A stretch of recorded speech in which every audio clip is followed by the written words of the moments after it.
Other vaccines. और यही नहीं, मुमरा की बड़ी समस्याएं जैसे कि एडिक्शन और ऐसी ही बीमारियों के लिए भी preventive and rehabilitative services available की गई है। हमारा यही मोटो है कि हम एक ऐसा हॉस्पिटल बनाएं जो लोगों को अपना सा लगे। मेडफोर्ड मल्टी स्पेशलिटी हॉस्पिटल, जो कि 60 बेडेड मल्टी स्पेशलिटी हॉस्पिटल है। यहाँ पर हमने कुछ सर्विसेज रखी हैं, जैसे कि क्यूरेटिव सर्विसेज है, प्रिवेंटिव सर्विसेज है, रिहैबिलिटेटिव सर्विसेज है, डायग्नोस्टिक सर्विसेज है। मैंने और मेरे जो पार्टनर है मिस्टर मेहरा जरीवाला सर, हमने सोचा था कि मुमरा के लिए हम कुछ अच्छा बनाएं, कुछ अच्छा करें, जैसे कि बेस्ट इंफ्रास्ट्रक्चर्स के साथ with low economical and affordable rates में हम पब्लिक को सर्विस दें। इसलिए हमने ये हॉस्पिटल बनाया। So please do visit us at Medford hospital.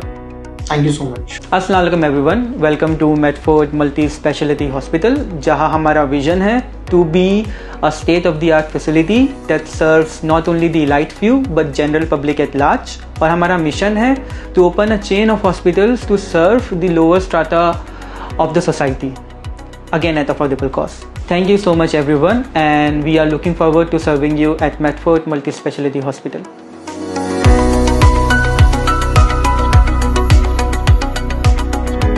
इसको तड़ी पार करना चाहिए थाना से, क्योंकि ये अगर इसको तड़ी पार नहीं किया ना तो ये समाज में तेड़ निर्माण करेगा और एक दिन बड़ा दंगा करा देगा। जाति और धर्म की राजनीति करता है, सबसे खतरा देश को उससे ही है। मैंने लास्ट ईयर में राज ठाकरे के खिलाफ और राज ठाकरे के सारे चमचे, मतलब सारे टैक्सी कैंसलों के खिलाफ में कार्रवाई की मांग की थी। अल्हम्दुलिल्लाह कार्रवाई भी हुई थी।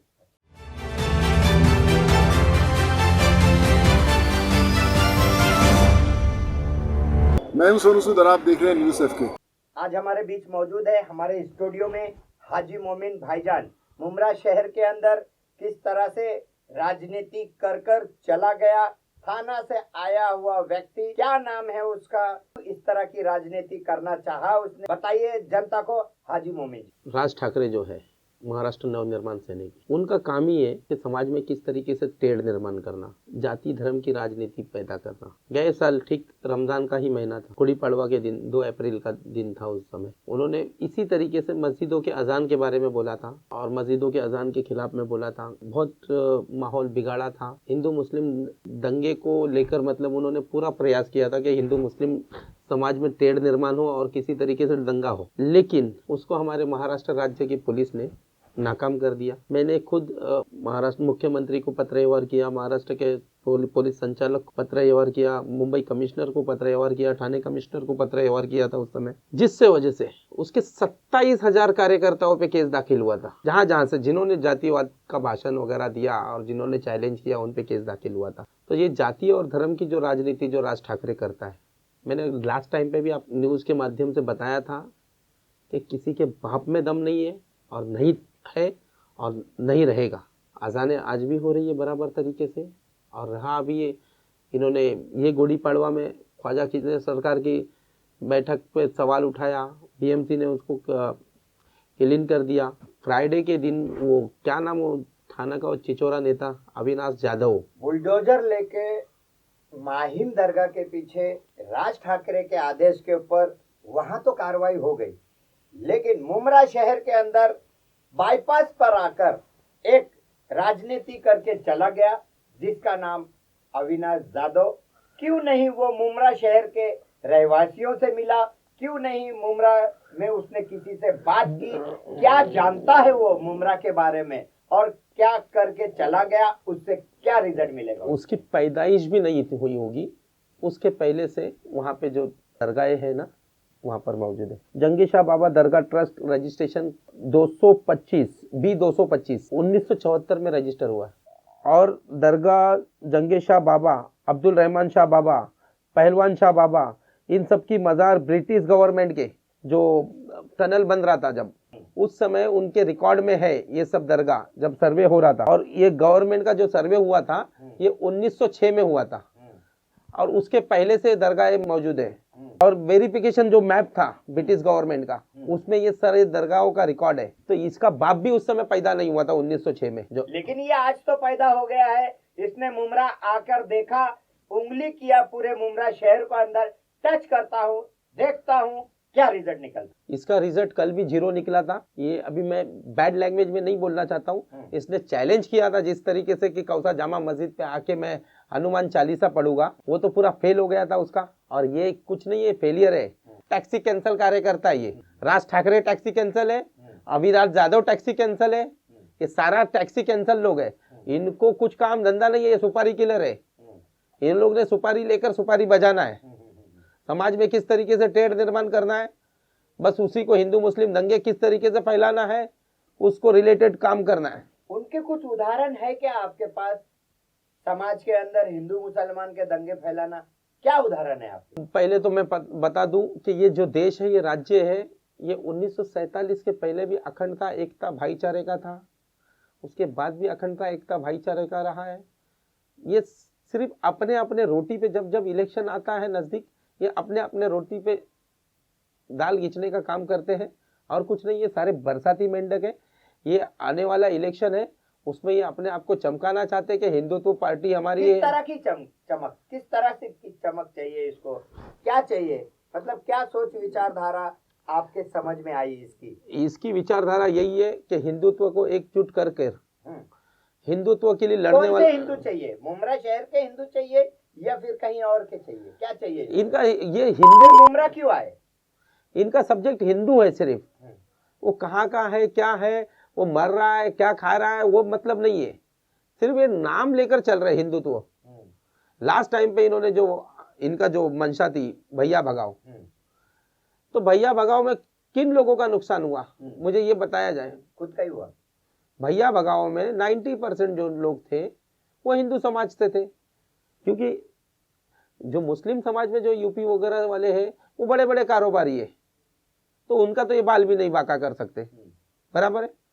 तो जो मजदूर आदमी कौन? पानी पूरी बेचने वाला, भेल पूरी बेचने वाला, हाथ गाड़ी लगाने वाला, ये जो उत्तर भारत का जो रहवासी था, उस पे ये लोग ने अत्याचार किया।